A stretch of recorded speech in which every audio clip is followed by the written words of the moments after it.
Assalamualaikum warahmatullahi wabarakatuh.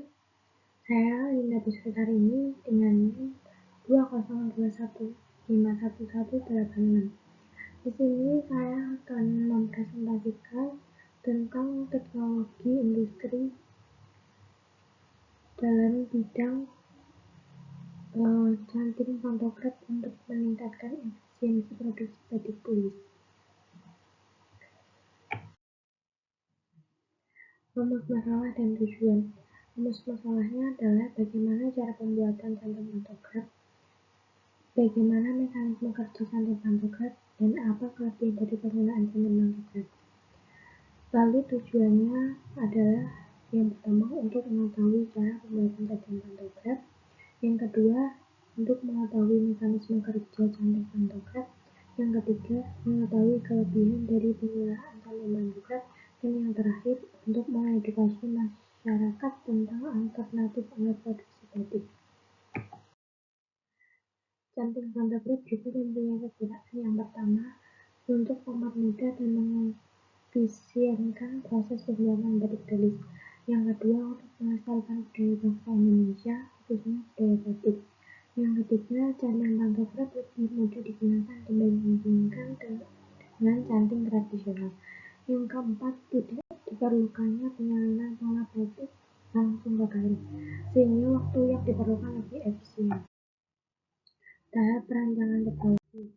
Yang pertama, perancangan dimulai dengan menentukan bentuk dan teknologi apa yang akan diterapkan pada canting, seperti halnya sistem pemanas malam pada canting yang nantinya akan dikolaborasikan dengan pantograf. Yang kedua, elemen pemanas yang digunakan terdiri dari kawat-kawat megalit, majanin, yang juga merupakan hal penting yang harus diperhatikan dalam merancang pemanas canting.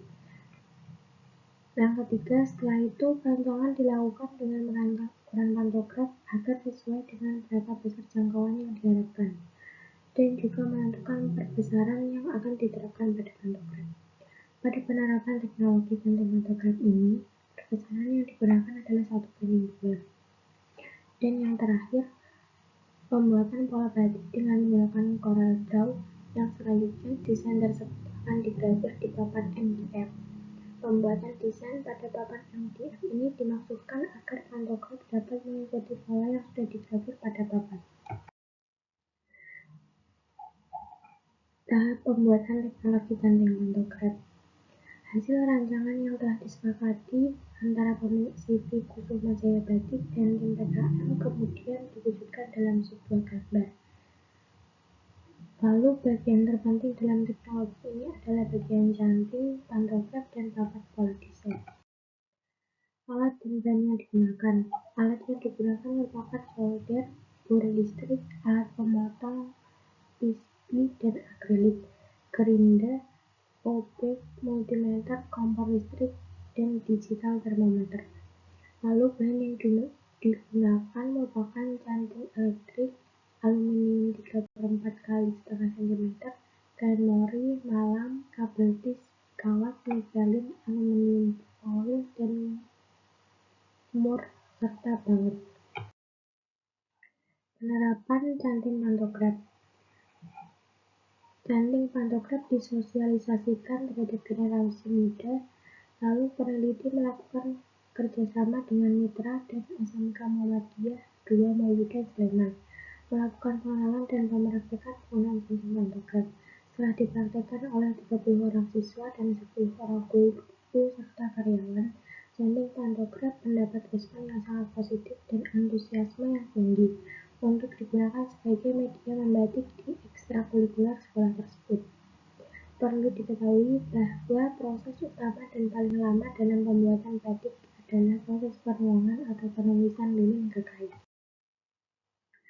Lalu pengujian dilakukan dengan pola berukuran 20 cm x 20 cm untuk membatik menggunakan canting tulis konvensional, dan 10 cm x 10 cm untuk membatik dengan canting pantograf, atau diperbesar 2 kali, dengan motif yang sama, sehingga motif yang digambar di kain berukuran sama, yaitu 20 cm x 20 cm, karena canting pantograf dapat menghasilkan keluaran 2 kali lebih besar dari pola yang digunakan. Dari pengujian di atas, diketahui bahwa canting pantograf berpotensi untuk lilin dan meningkatkan hasil produksi, yaitu dengan berbandingan waktu 1:3. Canting pantograf juga mempunyai kelebihan, di antaranya adalah yang pertama, proses membatik jadi lebih cepat. Hal ini dibuktikan dengan waktu proses pembuatan batik yang jauh lebih cepat, yaitu 1:3. Artinya, canting pantograf 3 kali lebih cepat dibandingkan dengan canting konvensional. Yang kedua adalah suhu relatif stabil. Hal ini dikarenakan sistem pemanas pada canting pantograf menggunakan pengatur tegangan sehingga panas yang dirasakan relatif stabil. Dan terakhir adalah tidak perlu menyalin pola dengan bensin. Hal ini dikarenakan cara kerja pantograf adalah langsung menyalin pola yang ingin digambar dengan perbedaan 1:2. Berikut merupakan video tentang pembuatan batik tulis dengan menggunakan mesin atau canting pantograf.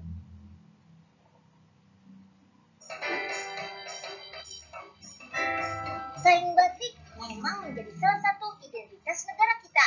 Warisan leluhur ini juga sudah diakui UNESCO sebagai warisan budaya loh. Berdasarkan teknik pembuatannya, batik dibedakan menjadi beberapa jenis.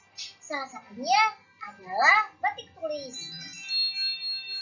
Pada batik tulis, proses membatik dilakukan dengan menggambar motif satu persatu di kain menggunakan canting. Tapi seiring perkembangan zaman, kita bisa kok melestarikan budaya dengan memanfaatkan teknologi seperti mesin batik ini. Mesin batik ini bisa menggambar pola dasar batik, tapi tetap mempertahankan identitasnya, yaitu canting dan lilin malam. Kita lihat proses perakitannya aja deh. Yuk, kita kemon. Nah, Sobat Unyil, mesin batik ini ngebantu banget dalam bikin pola dasar ketika membatik. Cuma bedanya kalau manual kita harus menjiplak polanya dari kertas ke kain dan itu butuh waktu berminggu-minggu. Tapi kalau dengan mesin ini, proses pengerjaannya lebih cepat karena dia menggunakan canting yang digerakkan oleh mesin. Jadi selain lebih cepat, lebih presisi juga.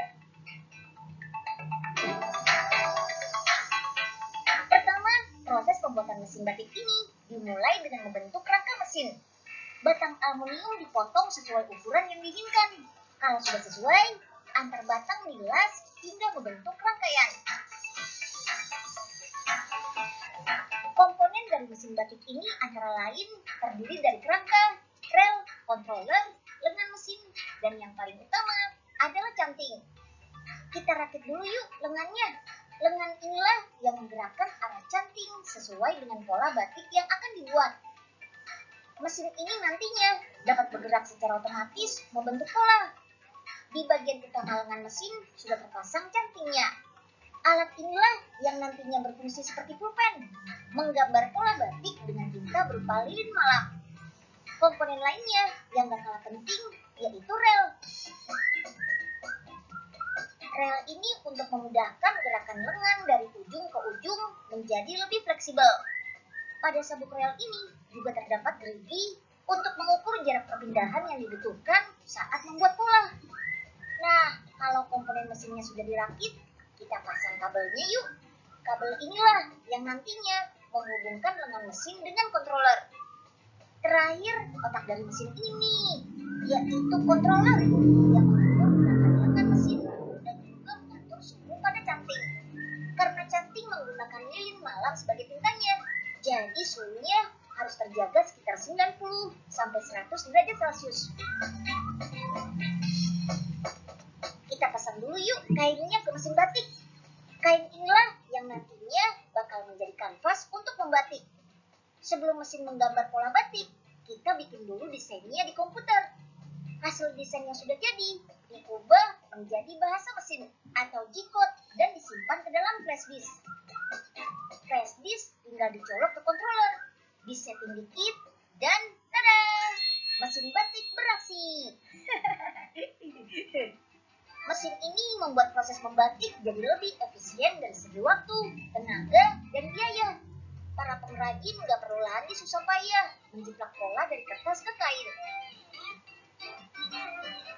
Setelah motif batik jadi, kainnya masih harus melewati 2 tahap proses pewarnaan. Kain batik direndam di dalam cairan pewarna. Warna kain batik baru akan keluar setelah direndam pada larutan tawas atau kapur. Kain batik yang sudah diwarnai kemudian dicuci dan lanjut ke proses peluruhan. Lilin ini yang sebelumnya masih menempel pada kain direbus di atas tungku selama kurang lebih 1-2 jam.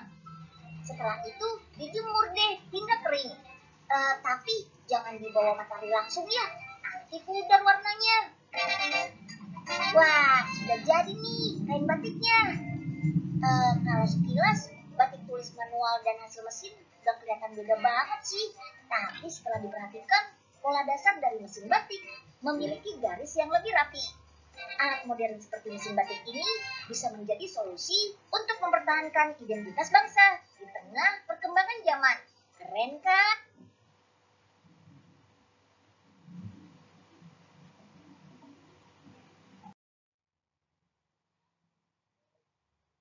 Terima kasih. Sekian dari presentasi saya. Mohon maaf apabila ada kata-kata yang kurang berkenan.